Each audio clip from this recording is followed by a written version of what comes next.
মোহাম্মদ ইউনুস প্রধান উপদেষ্টার পদ ছাড়ছেন, চাঞ্চল্যের অবসান। বাংলাদেশের নতুন সংকট নাকি শান্তির সূচনা? ইউনুস কি থাকছেন ক্ষমতায়? ইস্তফা গুঞ্জনে অবসাদ, প্রধান উপদেষ্টার পদে পুনরায় ইউনুস।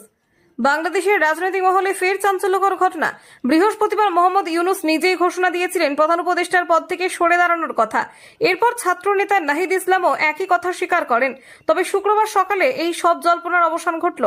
বাংলাদেশের ডাক, টেলিযোগাযোগ ও তথ্য প্রযুক্তি বিষয়ক বিশেষ সহকারী ফায়েজ আহমেদ তৈয়াব জানিয়েছেন, ইউনুস প্রধান উপদেষ্টার পদ থেকে ইস্তফা দিচ্ছেন না।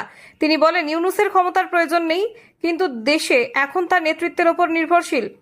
বিশেষজ্ঞরা মনে করছেন, বিরোধী দল ও সেনা প্রধানের সমর্থনে দ্রুত নির্বাচনের লক্ষ্যে ইউনুসের নেতৃত্ব গুরুত্বপূর্ণ।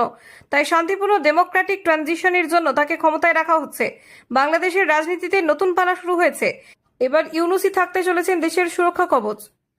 আপনারা দেখছেন গ্রামীণ বাংলা নিউজ।